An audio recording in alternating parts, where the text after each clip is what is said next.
Hello. Hello, everybody. Hello. We are here to talk about Devil's Bride by Stephanie Lawrence with the back page step back. Ooh, the drama, the cape. I know. I don't know why they give heroes capes in these step backs. I'm like, were they walking around with capes? Really? I don't know. I think in the beginning he did wear a cape. I think. Well, that entrance though, I mean, it was described like he did on that freaking horse. I was like, I think he did have like a bellowing jacket cape situation. Yeah. Okay. Well, we'll go around and just chat about what we're reading first while people get here. So, Tiffany, what are you currently reading? I am going to be starting the rest of the story by Tal Bauer. So you were gonna cry. I'm finally gonna pick that up. I just finished this, and I'm really excited about it because I keep hearing really good things about it. Tal Bauer, I'm obsessed with his writing right now, so that's what I'm reading. I also just finished that last night. Not Tal Bauer. Sorry. The book. Yeah. Sorry, I haven't read that one yet. And then I started a reread. Crystal and I were reading each other's favorite books, and I recommended Divine River by Marina Vivancos to her. And like hearing her gush about it made me remember how much I loved it. So I'm just rereading that. So we love a reread. You know? I do. I feel like that's the best self-care. It makes me so happy whenever I reread my favorite books. That one's a Friends to Lovers romance, and this is my third reread. Like that's how much I love this book. Yeah, I need to finally pick that one up. That's what I need to do. I need to pick that one up. You do. You literally do. I feel like you're gonna freaking love it. Yeah, I've been in a reading slump. I feel like I need to like reread. Well, I'll be rereading the Tessa Dare books. Oh, yeah. That'll help. But yeah, and then I'm currently reading A Rogue's Rules for Seduction by Eva Lee because we have our live show for the Blushing Blue Stocking Society tomorrow evening. So this is like a pretty short audiobook. Actually, it's like not even 8 hours. And I was very excited to see that Mary Jane Wells narrates this audio. Yeah. I'm loving her for Tessa Dare. So she's so good. Okay, cool. She's good. I love her stuff. So yeah, I'm having a fun time with that. I mean, considering this audio was 15 hours. Oh, you 15 hours. Almost 16. That's why I had to do a reread because this one was 15 hours and then I just read another historical that was 12 hours. So I was like, I'm done with the long books right now. Like the drama of the narration.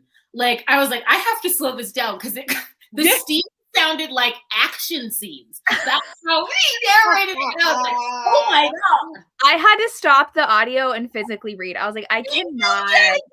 Me too. I stopped it. It was a lot. It was a lot for sure. Yeah. Well, so Samantha, you messaged me when you were like 6 hours in. You're like, oh my God, this is so boring. I was like, I don't remember being boring. And then I listened to the audio and I was like, this is so boring. Like I don't know what it was about the audiobook, but I was like, this is ruining the experience for me. I jumped out too. And I was like, did not find my physical copy. It is in the depths of whatever's going on back here. And I was committed to the audiobook. And I think honestly, it like impeded, is that the word? It really affected like my reading journey for this. Cause I was like, I can't, like this audiobook is forever long and I just cannot get into this narrator. And he kept trying to make the middle not seem like nothing was happening. Like he glanced over at her. I was like, oh my God. The drama for sure. Yeah. I think I got through it a lot quicker once I jumped out of the audiobook though. Yeah, I do think that the beginning of this book is just so atmospheric. I love the beginning. And I think the narration like really served that. It was towards the lull of the book where I was like, okay, everything got an action sequence. Okay, the sweat dripping off his back and her wanting to touch his spine. I mean, I was into it, but then I had to pop out. But I had fun. This is a reread for me. Oh, okay. I don't know. So it's Simon Preble. I don't know if I was like, have I listened to him before? I mean, he definitely sounds like a classic old school historical romance narrator. to me. He sounds What's similar to another. Exactly. I was like, he sounded almost like Kirk Burns' narrator. Except like he has some range and Yeah. nuance when it comes to whatever scene he's in, and Yeah. he can do the thing. So I was thinking about her narrator, and I'm like, what is it that's different? Now that I'm paying more attention to narrators and like the nuance of performance, I'm like, what is it? Because I've had male narrators do historicals, and it's not this. Okay. I know. And most of the time I prefer like a male narrator because it's like a little sexy voice or something. But no, this one was not. So I definitely think my rating was affected by that. Do you want to talk about our ratings? Jess, you Might as well, yeah. I don't remember if I gave it 5 stars last time. I'm gonna give it 4 because, and I don't know if it's because of the audio, but like the beginning set the atmosphere so well, and then the end was so good, like how madly in love with each other they were, and there was no third act breakup. I was like, this is fabulous. I love this, but it was just too slow for the first like 6 hours. I'm like, I can't even tell you what happened. A lot of her saying they're not getting married and him saying they are getting married. Until like stuff actually started happening, and then they got married. I rated it 5 stars the first time, and then I rated it 4 stars this time around. Although I think I appreciated their romance more. I think this time around I was paying more attention to like plot and as things were moving, because they do spend a lot of time in that push and pull of I will never marry and you will reconsider. And it wasn't until we switched it up and Devil turned the tables on her and said, I will not entertain this until you declare. That's when things started picking up for me again. And I paid attention to that this time around. And I was really excited about the, I don't know, eons of steam, like the way that she described the steam the first time. There was a lot. I loved this time when I was in it towards, the third act. I kept wondering, like, are we going to figure out like this mystery, or are we going to stay laid up? So my rating went down a little bit, but I still had a really good time with it. And I love their romance. I truly believed that they were a match. Like she was his match. So I probably will continue reading on in the series because I never did now that I reread it. Mm-hmm. Yeah, I'm gonna give it a solid 3 stars, and I'm like convinced it's because of the audio. I maybe would have been a higher rating, and I mean maybe that's not fair to give it 3 stars because of that, but I didn't love it and I didn't hate it. I was just fell somewhere in the middle. I really did love both of our characters, and I loved their romance. Like I think their banter was funny. The steam was like so good, more than you get in some maybe newer historicals. So I liked that, but then I definitely felt like the plot, like the cousin's murder, I don't feel like it did much for the story because it didn't feel like they were actively trying to figure out who the murderer was, and it was like very obvious who it was too. Not gonna spoil it because we're not there yet. You did. Yeah, I did. I knew right away. I honestly don't remember. Too. So the second, okay, I guess we can we spoil it? Yeah. Yeah. That he asked for her hand in marriage and like was like, you don't have to marry him, marry me. I was like, you did it. You did it. You jealous. You jealous of all your cousins. It was glaringly obvious. I was like, sir, come on. Yeah. So I didn't love like the very villainous hero. I felt like the mystery aspect wasn't much of a mystery. Yeah. And also I felt like we were thrown so many side characters. Yes. There was a Lucifer at one point. And I was like, what? So yeah, 3 stars. I'm sorry. I just went into that whole plot. Rachel, go ahead and tell us what you rate. That's the thing though with like the devil, and they all have like devilish names, right? But in the audiobook, I could not keep up. I couldn't keep up. It was too much. Yeah. So I gave it like 3.5, I would say. I rounded it up to 4 on Goodreads. But I agree with what you all have said. And I remember reading Jess's review on Goodreads when I was reading the book. And I was like, that makes a lot of sense of like, I would say the first like 25% was like really solid and like it really sucked you in. And then I would say the last like 30-ish%, I was sucked back in. And I honestly don't think it was the audio that impeded my enjoyment personally, because the audio at least made it go by faster than if I would have read it physically. Like the lull, the middle of the book. Right. I guessed who the murderer was as soon as he showed up on page, and I was pissed. I was like, this is so obvious, and I'm annoyed that it's so obvious. Like, I would rather just no mystery at all, or at least give us a little bit, give us at least like one other character that could have been kind of suspicious. Yeah, throw us off a little bit. You know, so, and then in terms of the romance, I liked it a lot. I agree that like they were a really great match for each other. One thing that will always annoy me in any romance book ever is that he never said the words "I love you," and I can't. I I saw that on Goodreads. Someone said through the whole book he never said it, and I was like, he never fucking said it, and it pisses me off because, girl, I need words. Like, my love language is words of affirmation. If you don't fucking tell me that you love me, and Devil needed the words. He spent like 20 pages ruminating on. I guess she can't say it, but I can feel it. He even needed the words. I didn't catch that. Wow. I saw it on Goodreads. That was like a big complaint for people, and I was like, I don't remember him not saying it. But he sure wanted her to. He was sure waiting around. He said, I want that declaration. That's what he said. In the middle of steam, I was so upset on her behalf.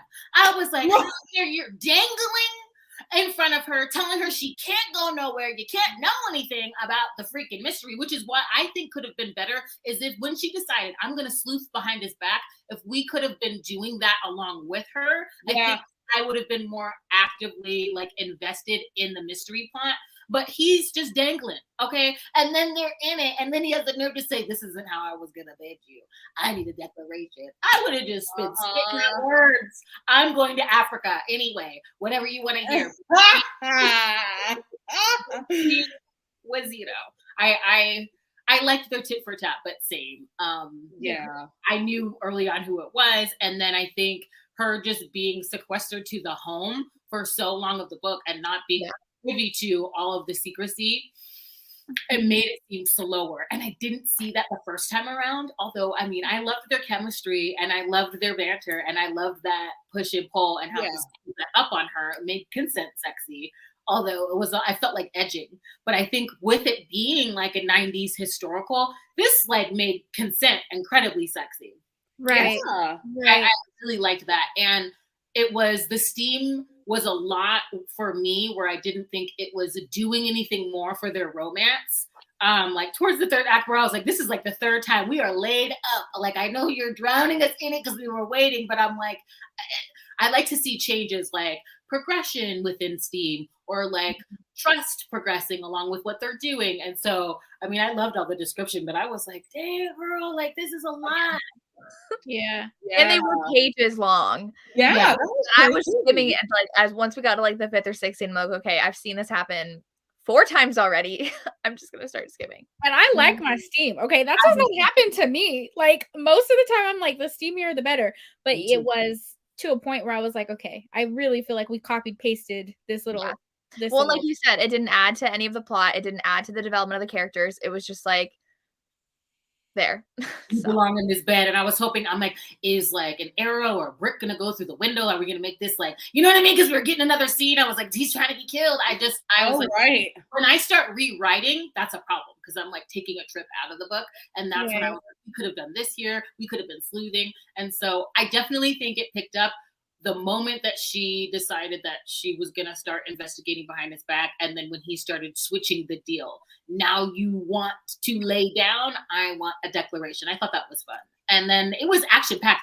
I think too, even though my rating went down, this was a good opener for the series because I got the major players. I understand, you know, which I think is maybe why it was so long, because that middle portion, a lot of it was her like, you know, she was sitting with the mom and she was learning the family dynamics. She was helping with the funeral arrangements, and then she met the cousins, and then, you know, the little cousins came in. So a lot of it I felt like was building for the rest of the series, which I guess kind of makes sense why it was longer. Has anybody read any of the other books in the series? No, I haven't. This was my first Stephanie Lawrence book. So I mean, even the epilogue said like literally set up the next guy. Literally set up the right. Did any of y'all notice something that was kind of off-putting to me is how frequently we would switch POVs. Like a paragraph would be in her POV, then we'd switch to him and then back and back and back and back. And I'm so used to, maybe this is a more modern thing, I don't know, but I'm used to like a chapter, like I'm reading this right now, a chapter is in her POV, a chapter is in his POV, even though it's written in third person. It's still like, we're still, you know, I feel like I just need that for my brain. Like, you know. It's interesting to see the difference because of like when it was written. Because I was like, and I kept having to ask myself, I'm like, is this like third person limited? Okay. Yeah, I did notice the switching a little bit. I did. Yeah. There's like 13 books in the series, right? It's a long series. And I guess there's a second generation because they mentioned their son, Sebastian. I'm like, okay, he probably will get a book. He's old. But I wonder because most historical fiction, historical romance, third person. Yes. But like, why? That's a good. That's just like part of the genre. Because I know most people who read contemporary romance only like first person. First person. They have like very strong feelings about that. And I never really noticed in historical. Then someone noticed like, oh, but it's written in third person. I was like, you're right though, and like. It always is. I don't think I've ever read a historical romance in first person. It would be very notable if you had. Yeah. Maybe that also maybe lends itself to a more like historical feeling if it's written in third person. I don't know. I don't know why that's the norm. Yeah. I'm an empty head when that comes to that. Okay. Like I don't pay attention first person, third person, prose, like none of that stuff. I'm vibes only. But you know when the vibes aren't hitting though, you know. Yeah. 34 books. Kind of makes me think of fantasy novels, how most fantasy is written in third person. I think, you know, the ACOTAR trilogy is actually kind of unusual that it's it's her first person POV, but maybe that's the world building. Maybe because contemporary romances are more like not relatable, but it's more modern and, you know, regular times versus historical and fantasy. You go into it not necessarily imagining yourself like in that time setting. And I do think her writing was really benefited by third person. I mean, this is some of the most descriptive and atmospheric writing. Right. And I really appreciated that in the opening of this book. It felt different. It felt historical. It felt like we were there. I had like an aerial view of things. I actually didn't feel alienated because of how she puts her prose together. So I did enjoy the writing. I think that it was just a lot. When we actually had like something to do, she was moving and it worked really well. But yeah, I mean, I kind of think of like historicals that I think they're all in third person. Yeah, I think so too, for sure. I've read a lot of historicals this month, and yeah, I think they're all in third person. Well, and maybe like you said, writing in third person is the way to go when it comes to like setting, writing setting, and writing atmosphere. That makes sense. This is first person. So I don't know. That's like the only one that I would think is. I wonder if Karina Hallie's is. Because like these aren't like your typical historical stuff. Exactly. They feel more modern. Yeah. They feel more modern. Huh. Interesting. And then it makes sense too. I liked that Sea of Ruin is in first person because it's such. You're invested, okay? And the twist at the end. Okay, the twist at the end. That's okay. I always spoil if I ever talk about that book. I never do because I walked in with no spoilers and it was the best reading experience. Oh, for you, yes. Exactly what I wanted. It wasn't.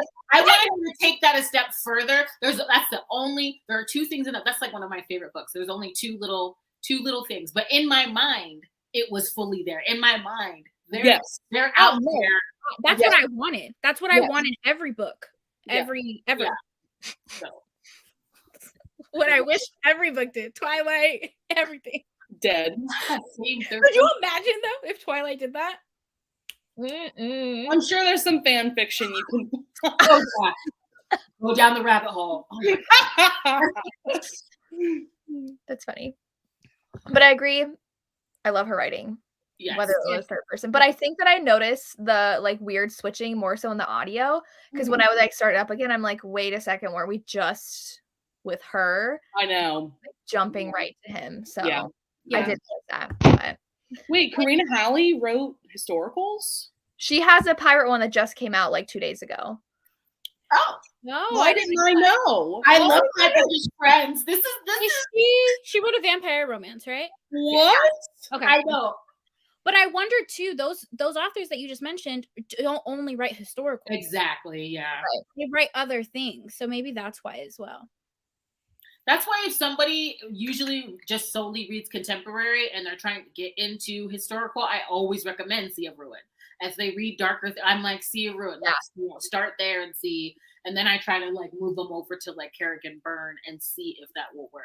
Sometimes it's hard because I love the Victorian Rebel series. It is an iconic series to me, but not everybody loves the Highwaymen, but they'll like the Hunter. I always try to promise, like, you're gonna find a book in that series that you love, and they're darker, and they are in third person, but I feel like that's a good like stepping stone into historicals. That's so funny. That's my go-to recommendation, especially with people who like mafia romances, like or something darker. I'm like, like just read that. So what a pity that she's not writing historicals anymore.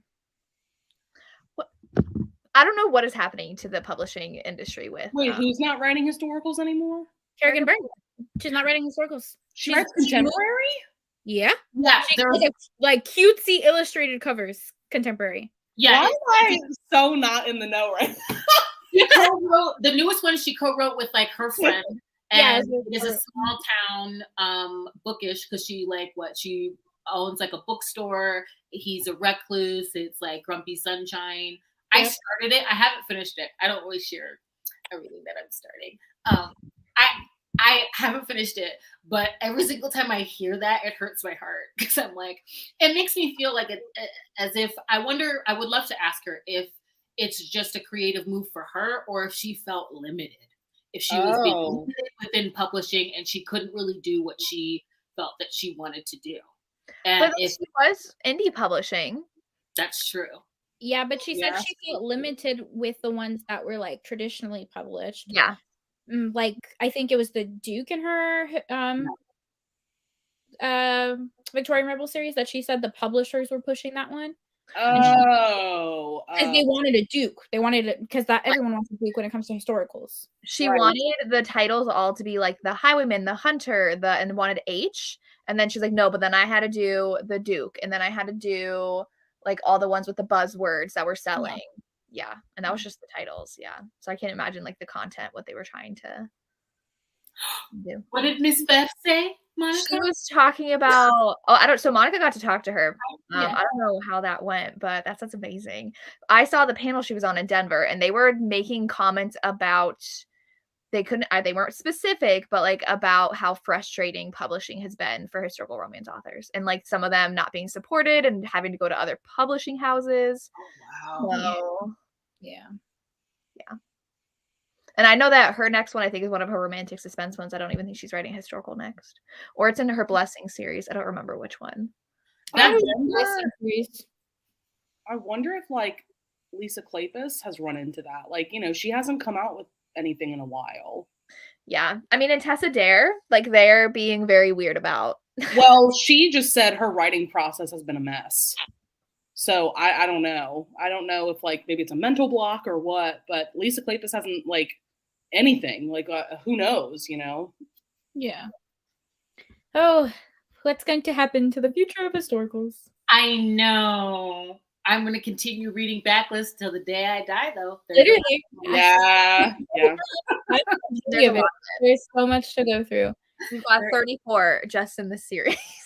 Right. Like, what? That's I think it's with the spinoffs and stuff. Oh my God.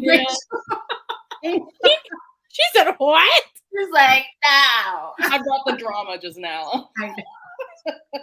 Are they all narrated by the same person? Well, I will say, like, man, like a lot of those audiobooks were on Hoopla. Yeah. So if you have Hoopla, there you go. Yeah. Okay, this is true though. Stacey Reed is pumping them out this year, and I'm very Yeah. I mean, no, there's still definitely like authors out there, especially, there's so many on KU that a lot of people don't talk about because they are indie. But this is true though. Target and Walmart are not carrying mass market, and Barnes and Noble won't even order them anymore because I went to mine when yeah, I've seen that. Yeah, I didn't have a new one. I was like, where is it? And they're like, well, it just depends on what we're sent. I'm like, so, and no new historicals are on their shelves. Yeah, I mean, it could be because right now contemporary is what is, Well, book talk. Well, yeah, that. All about contemporary. Samantha, have you done a video? I feel like this would be a really cool video from you to do like indie historical romances or like KU historical romances.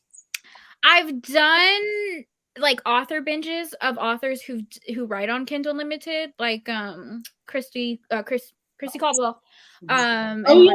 Yeah, but I haven't done. That's a great idea. I'm gonna put that down on my list because there are so many. There's like Scarlett Scott, Christy Caldwell, Grace Calloway's, and she's all over. I love Grace Calloway because she's always in Hoopla for me. Yeah. Mm-hmm. Oh yeah. Does indie too. I don't Nicola Davidson moved to KU. I think like Nicola Davidson has some. Yeah, Laura Kinsey has novellas on KU. So there are a lot of authors writing historicals on KU. A lot of them. Oh, Elisa Braden. Yeah, that's another good one. Yes. Oh my gosh. Wait, is Miss Bev finally writing the dragons? Monica, we need to talk. I was so embarrassed. And I asked her, are you going to get back to writing about, she did like an 8-page short story. It was, and I cannot remember the book because it was at the end of that book. And I read it and I'm like, Miss Bev needs to do paranormal. I would read that. Yeah. I would read that. So, I'm so excited. But I don't think it's just book talk. As much as I love Bridgerton, I think Bridgerton hurt the historic romance because people put it in boxes. They think, oh, we only need that one historic romance. We have Bridgerton. We only need one BDSM. We have 50 Shades of Grey. They put it in boxes that it's just like one thing gets popular and that's all it's known for. And then everything else is either a copy of that or just doesn't get the attention. So and then that became the whole thing with like all the historical romance covers looking like the Bridgerton covers. And I'm like, girl, can we please do something different, please? Well, and they were catering to those new readers. So they just felt like watered down historicals, like not like sweeping romances like this. They were more contemporary historical. So then I wasn't even reading as many new releases unless they were authors I love. Yeah. Right. Because I definitely realized the tide in just the subject matter and our heroines. Well, last year I was like, okay, not so much new releases. I'm going to stick with backlist. But like to your point, Samantha, you brought up, I love that monster romance authors are giving us our clinch cover. Like outside of historicals, like so there are genres that are giving us the clinch, and I'm here for it. But I love a sweeping and emotional romance, and doing it. Yeah, but I feel like they're the older. Yeah, there's like Lorraine Heath that like always did it. So I think there's going to be trends, but for some reason, historicals to me feel like something that stands the test of time. That it's going to be like consistent. I just think right now we're in this trendy, different. What's popular? I guess. I sound by saying that. Mm-hmm. Oh, so the second gen of the Stephanie Lawrence books are self-published. Oh, interesting. I wonder why. Where publishers like, listen, you already got 30 out there, girl. Girl, we are done. We are closed. So funny. It depends. There are gorgeous illustrated covers. It really are. Yeah. It's so weird though when it's a cartoon cover for historical. Yeah. Yeah, that's true. Like the recovering of the Tesseraire, like A Night to Surrender. I was like, oh no, I need that. I need the OG cover. Yeah. But it does feel, because I don't know. The thing about the clinch that I love is that I knew what I was getting. That's how I started secretly reading romance in the aisles of freaking Rite Aid and Thrifties, because I knew what it was by the cover, unless it was like a Danielle Steele and it just had like the object on the cover. But like, you know what you're getting. That's like the fun of it and the clues. And there are some illustrated covers, because I was staunchly, I want people on my covers. I like the clinch. Give me the flesh. I was like so dogmatic about it. And then beautiful covers started coming out, and like I softened and I opened up to it. And there are a lot of alternative covers that I'm enjoying as well. Yeah. But it's definitely made me like covet the original covers of things more. Yeah. I want to clinch for historical, but for other genres, I don't mind too much like an illustrated cover as long as it goes with the book. That's why I love like Sophie Lark's illustrated cover so much because each, the strawberries, it makes sense, right? Makes sense.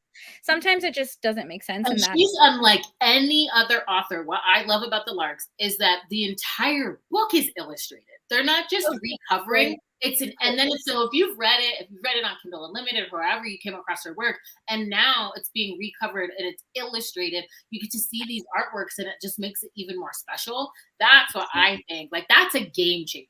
I haven't seen any other author doing that. I love those recovers, and I love the illustrations throughout the entire book. Those are fun. I don't know about that Lorraine Heath book. I'm looking it up right now. It's not good. I'm looking it up because I haven't seen it. But this is so true. The clinch illustrated for the alien romance. What is this? And monster romances, yeah. They've been killing it. Tiffany, didn't you read the Siemnas Costa, like the Marble Marquis or something? Yes, and I read The Scoundrel and the Savior as well. How was it? It was good. They were so good.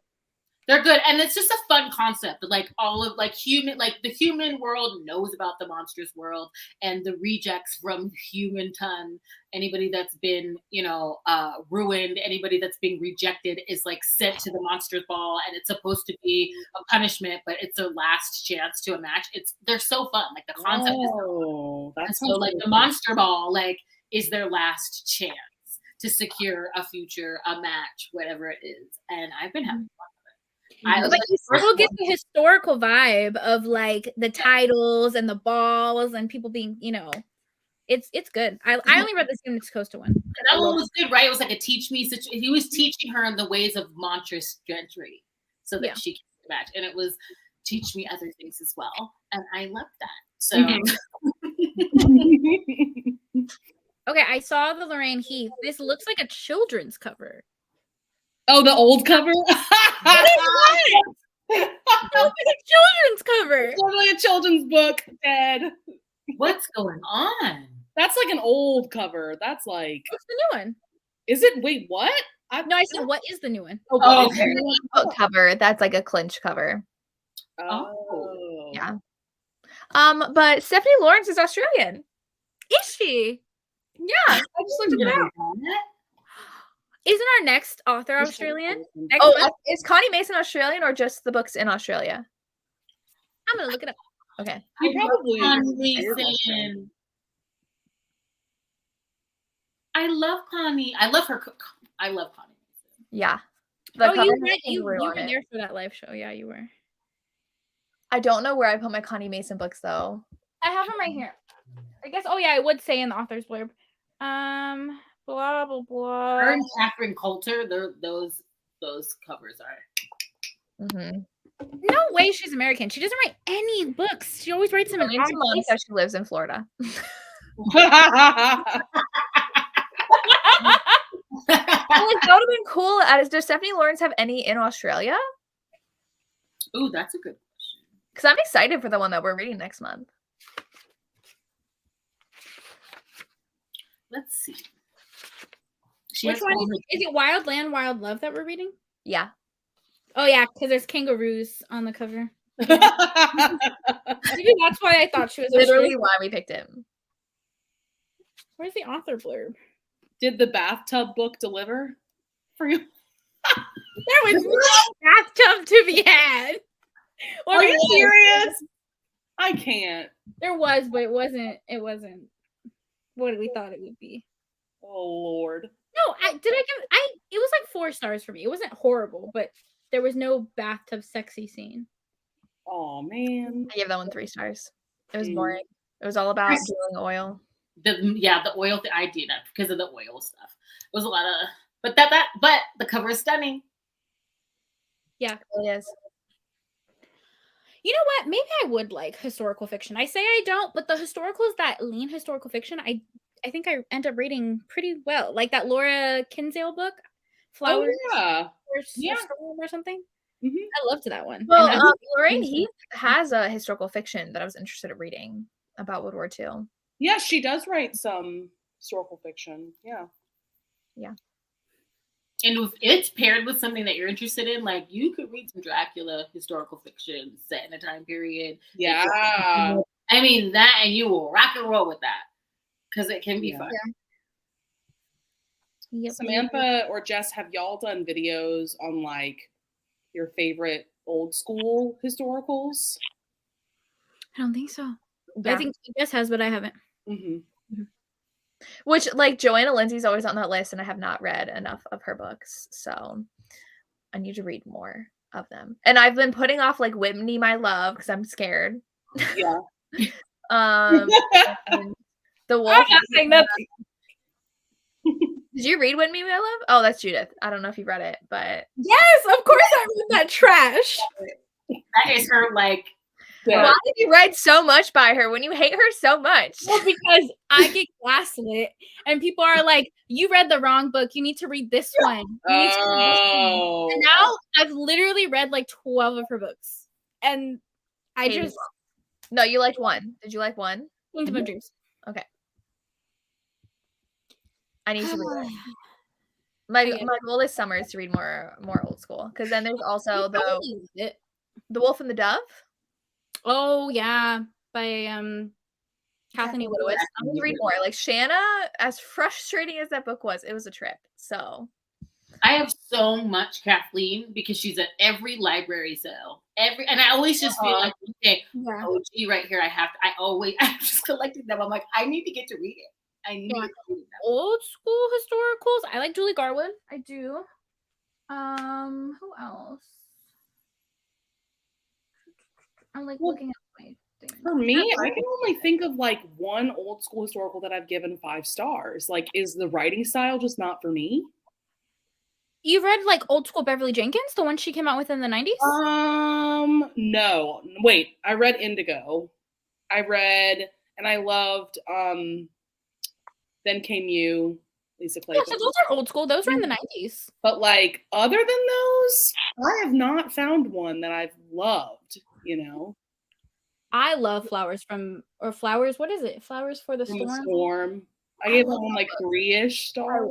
The Secret and then Ransom.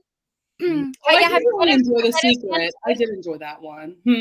Have you read Amanda Quick? I liked Ravished. I didn't love it as much as I was hoping to. That's my favorite, so maybe you won't like her.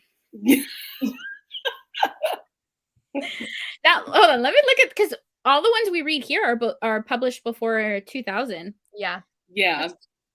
Let's go on a historical Hellions. I did like The Secret. I think I gave that one like 4.5 stars. Oh, Across the Moonline Sea by Marcia Canham. Have you read that one? No. Oh, I need to read more Teresa Medeiros. Yeah. I loved I loved that. Actually, if y'all haven't read her Cabot duet, the vampire duet, like, I love that. So good. Yeah, It's so good. Talk about gothic vibes and atmospheric. Yes. It was really good. And that was a mystery that I actually enjoyed. In fact, yes, that is a good, that balanced their romance, mystery, as well as being atmospheric. And it was vibes. And she was sequestered to that home, but I was not bored. I was not bored in that book. Yes. Absolutely. Yeah. I love it. So for me, Teresa Medeiros, Amanda Quick, Julie Garwood, those are like my old school historicals. Well, Connie Mason was good. Did you like Ice and Rapture? By Connie Mason? Yeah. The last one? I thought that was fun. Yeah. No, I liked that one too. But that's the only one I've read by her, so I don't know about her other books. Which one is the pirate one? Was it A Pirate's Pleasure? Oh, by Heather Graham? Was it Heather Graham? We loved a pirate one, and then we hated a pirate one. Oh, I know. Yeah. We all DNF'd one collectively. But was that? No, it wasn't. It wasn't the Pirates. Hold on. Let me find it for you. Okay, Pirate's Pleasure, I think we liked by Heather Graham. Oh, it was The Pirate and the Pagan by Virginia Henley. We collectively DNF'd it. I don't think a single one of us finished it. Yeah, the Heather Graham one is the one that we liked. Yeah. Oh yeah, I'm not on your guys' Instagram. I love Lorraine Heath's Western series, Texas Destiny. I need to finish that series because I did like the first book. I read that whole series. It was great. So yeah, if you're looking for like an old historical, just read like old backlists of a man like Lisa Kleypas and Yeah, I need to explore more of like Loretta Chase, Yes, Lorraine Heath for sure. Mm-hmm. And honestly, I have not read enough Beverly Jenkins. Could you answer this question? Because that's yes, yeah. Of course, I've read it. Okay. Favorites. I was going to say Sacrilege because I just recently read it like last year, so it's like a favorite of all time. For me, Scoundrels favorite of all time. Lotus Scoundrels favorite of all time. Yeah. Which one I did got a tattoo for Again the Magic. That's how much I love that book. Right. Oh, what's the tattoo? It literally says Again the Magic right here. Oh, that's so pretty. Yeah, Again the Magic in cursive. That's why I like Scarlet Scott, and I need to continue. Nobody's Duke. It gave me Again the Magic vibes. Very similar. Very similar. Oh my god, so good. So, Duke is next. The first one in the Mallory Anderson series was what did I just say? Love Only Once. I loved it. That series is really good. Gentle Rogue is my favorite in that series. It's a pirate romance. Love Only Once is very like Anthony Bridgerton vibes, so that's why I really like it. Okay. Yeah. I would love it. I feel like he reminds me of Simon because he doesn't want to get married, and then he like doesn't want kids. But he's like, I guess there was something about it that made me think of the second book because I just thought the premise of her getting switched up with the woman he was trying to like get retaliation on was funny. I don't remember what it was about it that reminded me of him. That is a good one though. The Mallory Anderson. I think that's my favorite Johanna Lindsey because I didn't really like her other books that I've read from her so far. I need to reread Lord of Scoundrels. I think I read it for the first time like 2019. I found the original cover at the thrift store. We should do it together. I love that book. Yeah, let's reread it together, Tiffany. I'll reread it with you because I love that book. Have you read this Bow Street Renner series? Oh, that's I've only read book 2. I've only read Lady Sophia's Lover. Yes, yeah. Okay. The historical romance reading on me too. I know. I'm like, because it's just that's the time when I'm like, yay, I can get back to my backlist, and it's just fun. I love it. Yeah. And since watching Queen Charlotte, now I'm like in that mood again where I want to just binge historicals. Like, let's go. Yeah. And Lorraine Heath is always a go-to for me. Like, it's so funny. I never count things as rereads because I come in here all the time and just read my favorite like tab scenes. And she just to revisit, just to say hi to them, you know. And she always gets me there. She always has a bonkers plot, uppercut of swoon. She's such a great storyteller, and even when it's like not my favorite, it was a fun ride. You know what I mean? Yeah. So I start to get picky when it comes to her because I expect them to be 5 stars. I don't expect them to be any lower than a 4. So the newest ones I've been afraid to pick up the newest ones because I haven't heard the best things. I haven't heard bad things. It's just like meh. And with Lorraine Heath, I'm expecting her to come out the gate and knock me down. So right. I don't think they're as good as her old stuff. Yeah, her old stuff like that, you tried and true. Pick anything up from her. Yeah. I read the most wild historical recently. It was on KU. It's not an old one. It's new. It was what I'm trying to think of how I can describe the plot on Jessica's channel.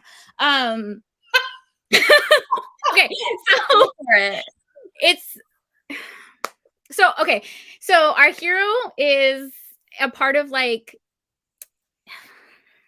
I'm trying to think. Wait, who is it? What's the book? Oh, I know what you recently read.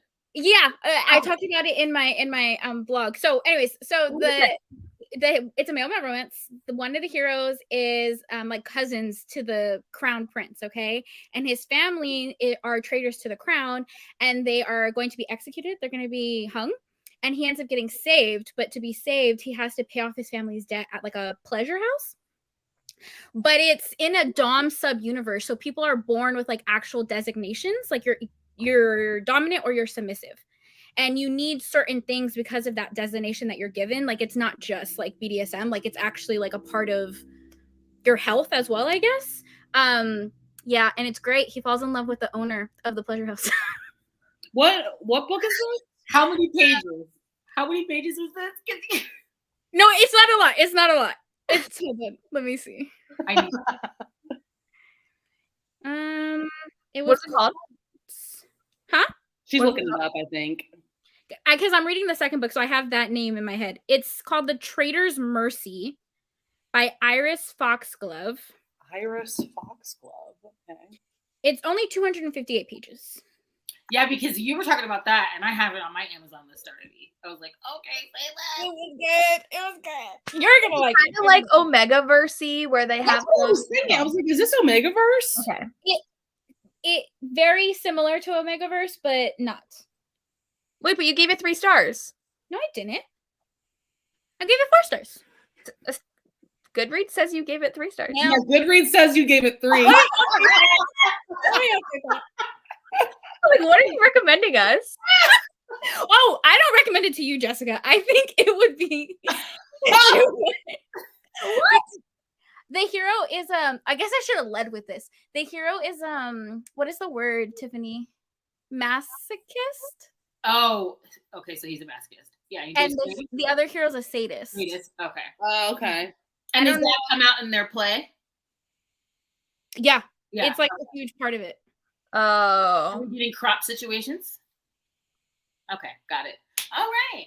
Well, I'm gonna keep that on my list. Oh, you want to read it? I updated my rating to a 4-star, guys. I don't know why. But is it like they both like it? Yeah. Because that's all I care about is that Okay, like okay. you want it, not if like the one doesn't. But No, also, this is true now. Oh, okay. Oh, yeah.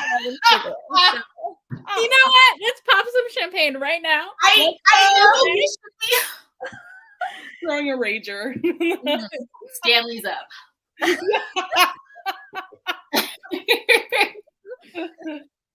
You look at it. You said this is on KU though? Yes. Okay. I That's found why I say Nicola Davidson. She has a lot of Nicola Davidson has like a lot of historicals. Oh, Yeah. I need Have you read Nicola Davidson? man, I need to read more from her. Like, I need to read that her first series, the what is it, like the Sexual Freedom Society Yeah, the Fallen series. I need to read more of that one. And I like her because I usually I check her around the holidays, and I really like her class difference ones. I read her one series. The Which Fallen series, Yes. maybe. Yeah. Oh, okay. That I was very spicy. I wasn't expecting. What is it? Is it My Darling Duke? That one was really. I think it's called My Darling Duke. It's like a class difference. They both get kind of like stuck. It's a 1-bed situation at an inn. And Oh, that's Mistletoe Mistress. there you go. I love that. That one was fun. That one was really And I was like, okay, Nicola. Like, I was like, this is sweet for you. I like her sweet. It is. And I also think she I does a want really her good poly job of writing situations where like the hero like all of a sudden turns dominant. And I'm like, oh, you Yeah. don't quite expect it. And then it gets you. I'm like, okay, all right. Okay. But I know I love the switch up. I'm like, oh my gosh, sir. Yeah. liked her poly stuff, especially the one that's the 2 heroines and the 1 guy. Done. That's And my there favorite. was one medieval Yeah. one. Scandalous Yeah. Passions. Yeah, Scandal's Passions. Ugh, I love that one. Oh, that one was fun. I liked that one. Oh, There's Scotland. I need to find like she has ones that's set in the medieval times, and they're all poly. Yeah. Oh yeah. I just read her novellas that were set in the historic they were not I'm trying to think. Let me pull them up. Oh yeah, when is the next? I feel like we haven't had one in like a year, huh? In a while. Yeah, it's been. It's been a while. Sure.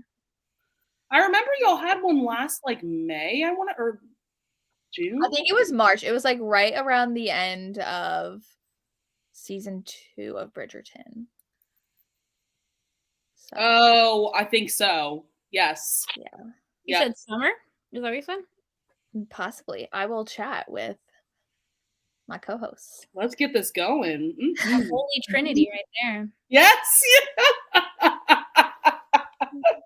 I don't know how much historical Lacey's been reading either. Right. I was just about to say. I know Lisa still reads some. Yeah, but Lucy still reads historicals. I don't know what Lucy's been. I can't think of the last time she recommended a historical to me. Interesting. But do you guys need to go? Yeah. We we're already a little over than what we said we wanted to do because we have plans for later for a few. Not me. I'm sitting at home, probably watching some hockey after this, but because that's I love that for you. Our next book is going to be Wild Land, Wild Love by Connie Mason. And I don't know when we'll be meeting because literally all of us will be at, well, not Rachel, but hopefully Rachel goes to a signing soon. We'll be at Book Bonanza. Oh, right. Yeah. We're not excluding you from anything. I'm saying you're no. I am thinking. I think I told Tiffany. I told y'all about like I'm thinking of going to some signings in the future. So yes, that'd be fun. Yeah. Just to hang out with your friends. Yay! Yeah. Okay. Yeah. So check our Instagram. Thank you guys for joining. This was fun as always. We'll see you later. Bye everyone. Enjoy Little Mermaid.